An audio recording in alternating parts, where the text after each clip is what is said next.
Hi, folks. We're Tacitus today. Tacitus today, your pushback channel. Thank you for joining this audio live stream. Please listen to the stations you would a radio broadcast. In this essay, I'd like to talk about a wealthy white family who's actually not from they're French, and they came to Australia as adults. And the guy got transferred to Australia with some French company he's working for, and they got they liked it here in Australia and decided to stay. And they come from quite a well-to-do family, so they probably own between 10 and say 12 million bucks worth of real estate in Australia.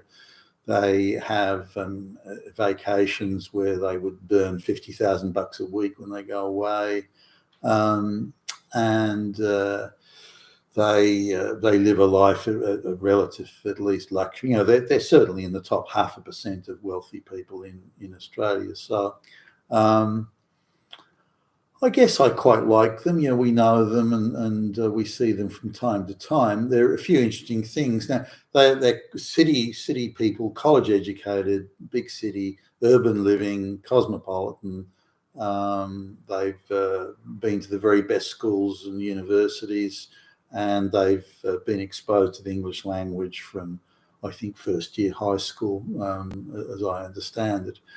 But they haven't needed to speak English until really they came to Australia. But given the company he was transferred, the French company that he's transferred with, all his communications back to the head office, which from the sound of it maintained fairly tight control, was in French, and the key executives in Australia were all French. And so it was only really the underlings and the flunkies that spoke English, and that they had to communicate to in English. But they've got an interesting view of Australia and Australian society. They insist that Australian society is somewhat racist towards them, and they find it difficult to make friends. And I've heard this from other groups as well. Now, in the house, they only speak French. So with their children, and to each other, they only speak French. If they've got French friends over, and we're there, my French is hopeless, by the way. So my wife speaks passable French, I guess, but she can't pick it up if they talk quickly. They'll even have long conversations in French right in front of us. I was sitting around the table with them a few days ago, and they had some French visitors, and they just were talking only in French at great length, knowing full well that I couldn't be included or be part of it. Yet they talk about they're not being included in Australian society, and yet speak only French like that in front of me. Even when the French people they're talking to speak decent enough English, they still talk in French in front of me or us, which I find a bit odd, especially a bit rich when they allege they're not being included in English-speaking Australian society. Nonetheless, they still speak heavily accented English, heavily accented, so they stick out like a sore thumb in that sense. But they insist that Australians are racist to them because of their French accent, and so I sort of gently tried to suggest, well, what effort have you made to lose your accent? You speak French at all. You speak French with your friends. You've only got French friends. I think there's only one person other than us, my wife and I, who isn't French. So how is it that the Australian society is at fault by, as you would argue, rejecting you? I didn't phrase it quite this directly, by the way, but why haven't you made a bigger effort? Why aren't you speaking English in the house? Why do you speak French in front of me? Well, knowing that I can't follow it. Again, I wasn't quite that blunt. But they won't. What's wrong? Why can't we speak French? My house. If I want to speak French, I can. No, I get that. I get you can speak whatever fucking language you want in your house. I don't care. But to say that people are being racist to you and to claim that you're not being included in their social circles or whatever, while you're refusing to fit in or integrate, in effect. This was rejected, sort of, no, we can behave as we want to, but it's your fault if you reject us. I don't buy that. That's bullshit. But anyway, they live in an all-white, or what was an all-white when they moved here. A very nice house, by the way. They must be worth 5 or 6 million easily. In fact, the entry level into this area, even a shitbox house, is like 3.5 million. So they live in a very nice area. It was certainly when I first met them, it was an all-white street. I don't think there was a single person in the street that wasn't white. It's very different today, however, and we haven't been over to their place for probably a couple of years, and I was surprised to see just how many Chinese and how many Indians, mainly Chinese,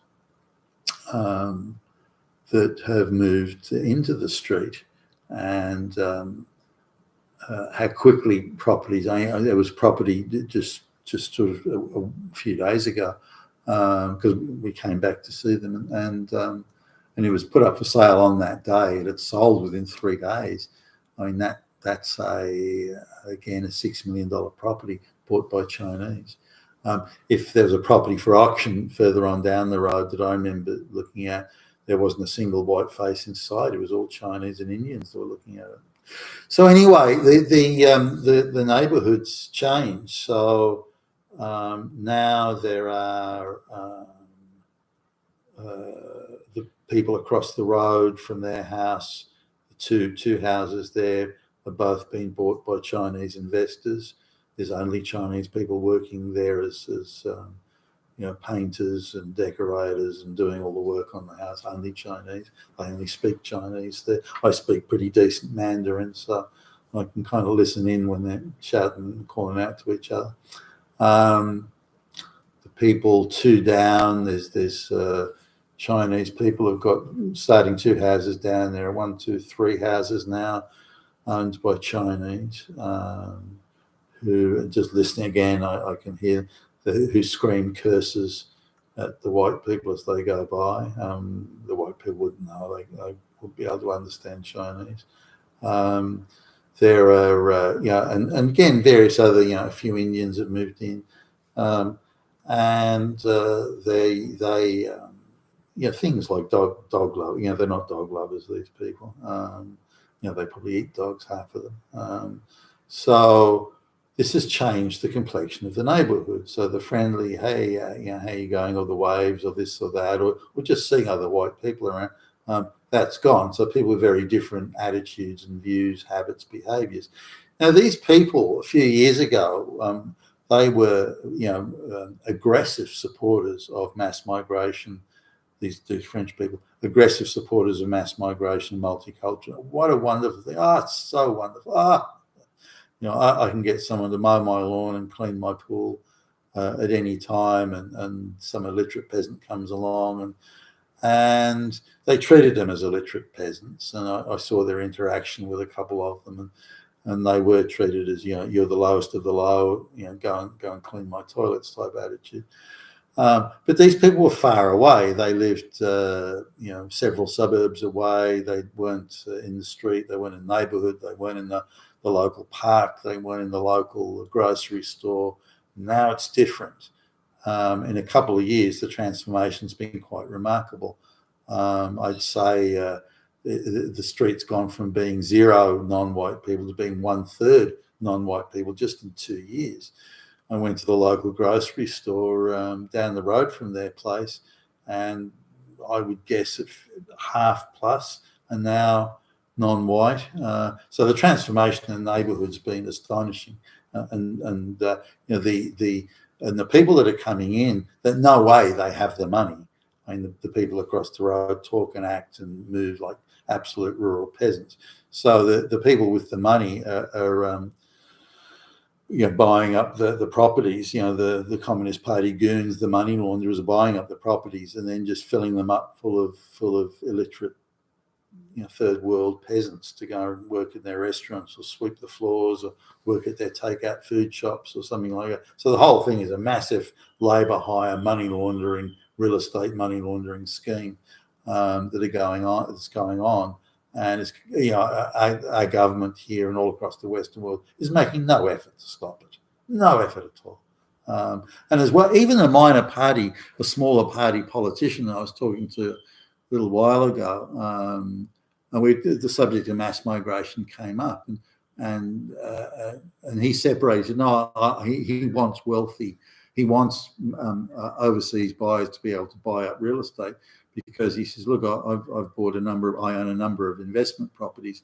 So I want mass migration and rich people to be able to, because that makes so this guy from a minor party that's supposed to be concerned about the people, he was again openly in favour of real estate money laundering schemes by offshore buyers because he figured it would make him richer because he could sell one of his investment properties to some cashed up Chinese drug lord or something. So a Colombian drug lord or whatever.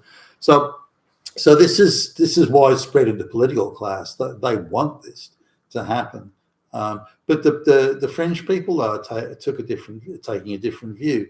They're saying, "Well, neighbourhood's not the same, and there's all these foreigners here, and there's a bit rich coming from them, I think. But at least the people coming in are not white, they in one case they apparently are bringing live chickens home and then slaughtering them and gutting them and everything in there because that's what they do in rural fucking China, some peasant village in rural China. And so every now and again a chicken will escape, and so there's a Chinese guy chasing it down the street with his meat cleaver. This sort of stuff going, and they quite understandably, by the way, don't like these French people. So they say no, now we don't like mass migration. We're all for mass migration as long as it doesn't affect us. And this really sums up the attitude of the wealthy, the ones that otherwise quite typically will support mass migration and supposedly make statements about how multiculturalism is wonderful. But as long as it doesn't affect them, the second it affects them, then suddenly it's a bad thing, which these people are now claiming is the case now. You've been with Tassus today, your Pushback channel. Thank you for listening.